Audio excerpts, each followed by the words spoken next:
di atas 2000. Bahkan kemarin ada banyak berkomentar di salah satu sosial media, 3000 view pun masih dijadikan sambilan. Nah gitu kawan-kawan. Jadi karena keuntungan yang tipis, tekadnya harus kuat. Nah tekadnya harus kuat nih untuk tetap bertahan, tetap konsisten. Halo sobat peternak puyuh Jambi, kembali lagi bersama saya Fauzan dari Rumah Puyuh Berkah. Nah kawan-kawan, sedikit berbeda cara saya menyapa daripada teman-teman yang menyaksikan video dari Rumah Puyuh Berkah, biar lebih akrab kawan-kawan. Jadi setelah saya periksa lagi, analisa lagi di YouTube sendiri saya, nah ternyata untuk saya mencapai monetisasi itu membutuhkan jam tayang yang cukup lumayan kawan-kawan, masih jauh. Jadi dalam 3 bulan ini target saya bisa 2000 jam tayang. Nah apa itu yang saya maksud? Nah begini kawan-kawan, saya jelaskan sedikit. Sebelumnya saya sapa dulu nih teman yang dari Bogor yang selalu aktif bertanya kepada saya. Semoga terbantu dengan apa yang saya jawab, solusi apa yang saya sampaikan, mudah-mudahan membantu untuk beternak puyuhnya semakin sukses. Kemudian yang dari Aceh, dari Merauke juga paling jauh, yang selalu rajin bertanya, pemula juga nih. Semoga sukses beternak burung puyuhnya. Kita lanjut kawan-kawan. Jadi ada yang bertanya kepada saya, Bang kok rajin buat konten, emang gajinya berapa? Nah gitulah kira-kira kawan-kawan. Jadi saya sudah hampir 1 tahun kawan, sudah 10 bulan. Sudah 10 bulan buat konten seperti ini. Belum kawan, belum dapat gaji. Yang adanya sini ya keluar modal saja. Keluar modal ya beli tripod, lain-lain. Kemudian juga kuota tentunya untuk upload video, editing video, segala macam. Belum dapat apa-apa kawan-kawan. Jadi untuk YouTube ini, nah itu monetisasinya kalau untuk video seperti saya ini, rata-rata itu 10 menit ke atas. Sekitar 10 menit ke atas itu video panjang namanya kawan-kawan. Itu yang dihitung untuk target monetisasi itu jam tayang kawan-kawan. Jadi 4000 jam tayang selama 365 hari. Nah jadi itu syarat yang harus dipenuhi. Syarat lainnya itu minimal 1000 subscriber. Nah saya baru 700 lebih nih. Mari kawan-kawan bantu-bantu yang belum tekan tombol subscribe, bantu subscribe dulu nih. Biar tidak ketinggalan juga video menarik dari Rumah Puyuh Berkah. Jadi gini kawan-kawan. Jika kita menargetkan untuk mendapatkan gaji dari YouTube, kita menargetkan misalnya 1 tahun kita sudah bisa monetisasi. Ini bikin stres kawan-kawan. Karena butuh konsistensi, sama halnya dengan beternak burung puyuh ini. Butuh konsistensi agar tetap bertahan. Kemudian seperti ini kawan-kawan. Untuk menjadi konten kreator harus punya landasan ide yang kuat dulu. Kalau saya sudah oke, karena ini keseharian saya berternak burung puyuh, ya sudah saya punya idenya. Kemudian butuh ketekunan, konsisten. Karena waktu 1 tahun itu lumayan kawan-kawan, sangat panjang. Jadi untuk mencari 4000 jam tayang itu butuh 11 jam per hari. Kalau 4000 dibagi 365 hari. Saya sudah terkumpul hampir 2000 jam tayang kawan-kawan. Nah, sudah 10 bulan nih. Rasanya cukup sulit untuk mengejar 2000 jam tayang di 10 bulan, 2 bulan terakhir.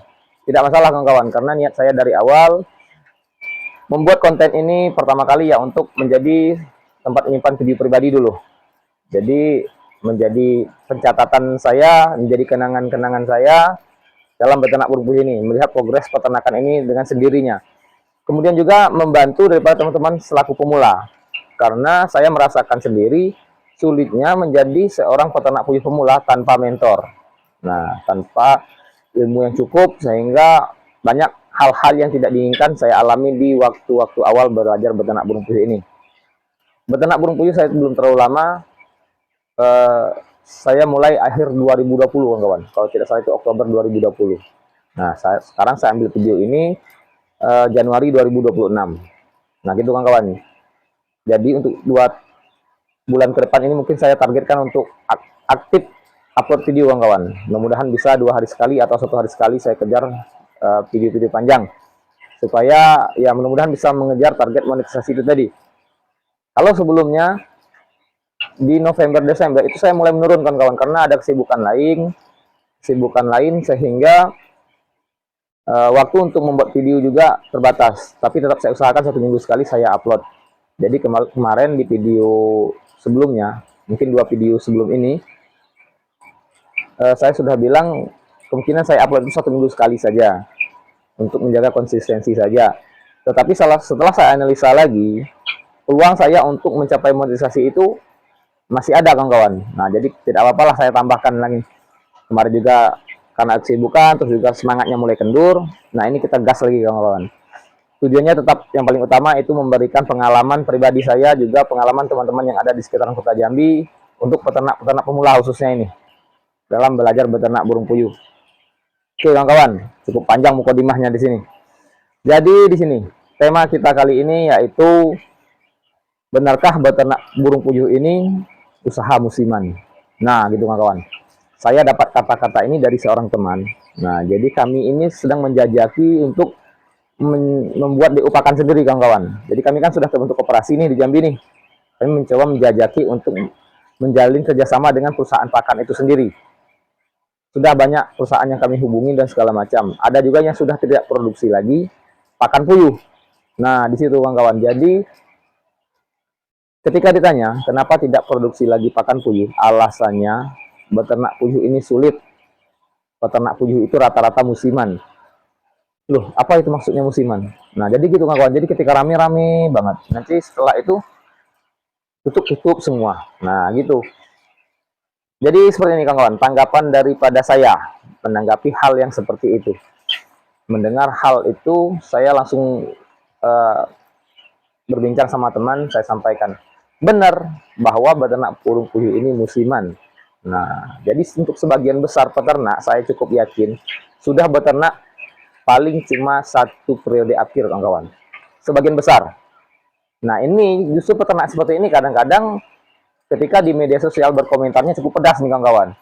Sudah, beternak puyuh itu banyak ruginya. Nah, nanti kita bahas nih di video berikutnya, benarkah beternak puyuh itu banyak ruginya. Kemudian, sudahlah beternak puyuh itu sulit, tidak akan dapat cuan. Nah, itulah intinya kawan-kawan. Apa masalahnya nih? Kenapa kok bisa benar-benar beternak itu musiman? 1 periode akhir itu ya kurang lebih 1,5 tahun kawan-kawan. 1 tahun sampai 1,5 tahun. Paling cepat mungkin ada yang 8 bulan. Nah, jadi gini, jika ditanyakan benarkah beternak puyuh itu usaha musiman, saya berani bilang iya, untuk mereka yang tekadnya tidak begitu kuat. Nah, jadi beternak puyuh ini butuh tekad yang kuat kawan-kawan, karena keuntungannya cukup tipis. Nah, cukup tipis, jadi butuh manajemen yang tepat, butuh boleh dibilang ketekunan yang amat amat luar biasa, konsistensi, dan tentunya itu semua butuh yang namanya tekad. Tekad apa yang dibutuhkan di sini kawan-kawan?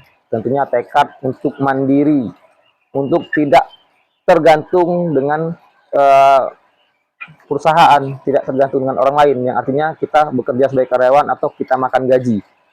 Karena ketika kita makan gaji, sudah pasti waktu kita itu kita tukar dengan uang. Nah, gitu kawan-kawan. Jadi kita bekerja untuk uang. Begitu. Kalau usaha sendiri ini, nah kita yang mengatur waktu kita sendiri, kita yang mengatur untuk bagaimana penghasilan kita bisa memenuhi kebutuhan kita. Tentunya dengan menambah populasi. Kalau beternak burung puyuh ini, jika mau benar-benar mandiri itu, targetkan populasi di atas 2.000. Bahkan kemarin ada banyak yang berkomentar di salah satu sosial media, 3.000 puyuh pun masih dijadikan sambilan. Nah gitu kawan-kawan. Jadi karena keuntungan yang tipis, tekadnya harus kuat. Nah, tekadnya harus kuat nih untuk tetap bertahan, tetap konsisten.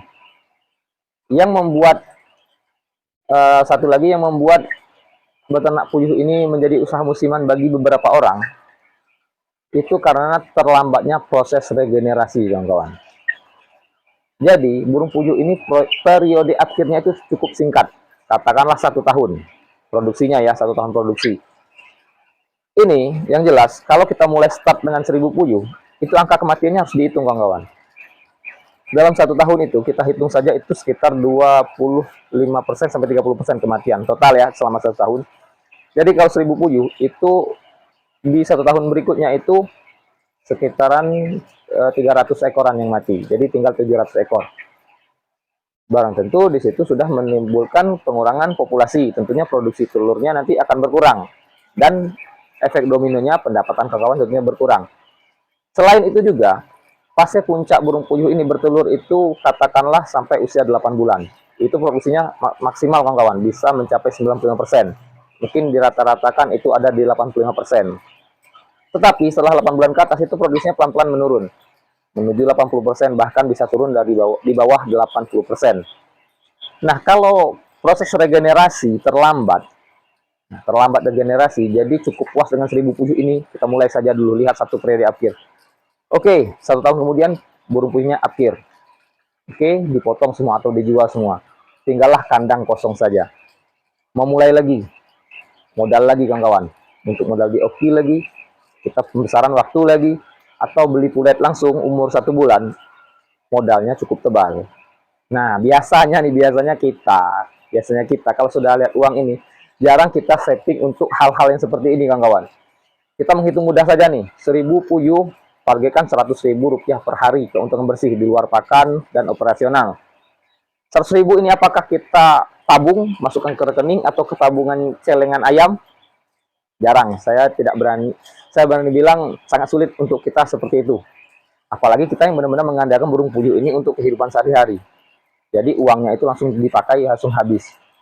Sedangkan manajemennya belum tepat, burung puyuhnya akhir, sudah 1 periode akhir, kandangnya kosong. Nanti bilangnya, udah ngumpulin modal lagi lah. Targetkan 3 bulan ngumpulin modal, kita mulai lagi. Sulit untuk ngumpulin modal seperti ini kawan-kawan. Nanti kandang ini mulai kotor, mulai tidak enak dilihat, ujungnya diposting untuk dijual. Mungkin juga, sudahlah bersihkan saja nih, kandangnya dibakar atau dibuang. Nah, itu kawan-kawan alasan mengapa beternak burung puyuh ini di pandangan sebagian besar orang adalah usaha musiman. Nah, gitu kawan-kawan. Makanya peternak burung puyuh ini kok tidak heboh, tidak besar, tidak banyak dikenal oleh masyarakat luas, dan dianggap sepele. Ya karena itu tadi kawan-kawan. Karena sudah ada yang mencoba gagal. Cuma 1 periode akhir gagal. Berhenti, kemudian ya dinyatakan gagal. Ceritanya ini kemana-mana kawan-kawan, menceritakan hal-hal buruk tentang peternak burung puyuh, sehingga untuk mulai lagi berat, dan orang-orang yang mendengar cerita-cerita seperti ini sangat tidak tertarik dengan beternak burung puyuh. Dan ini benar saya alami kawan-kawan ketika saya masih menjadi ojek online. Saya duduk dengan sama-sama teman ojek, ketika saya menceritakan saya sudah mulai beternak burung puyuh, ayolah kalau mau belajar, langsung jawab seperti ini, burung puyuh itu mudah stres, burung puyuh itu banyak ruginya. Lah dia pula yang ceramahin saya. Saya tanya, pernah beternak burung puyuh? Tidak, ada kawan dulu yang pernah beternak burung puyuh. Dia cerita seperti itu. Nah, gitu kawan-kawan. Oke, jadi yang sudah mulai beternak burung puyuh atau mau memulai beternak burung puyuh, pasang tekad yang kuat. Itu kuncinya kawan-kawan. Pasang tekad yang kuat untuk hidup mandiri, tidak tergantung dengan orang lain khususnya.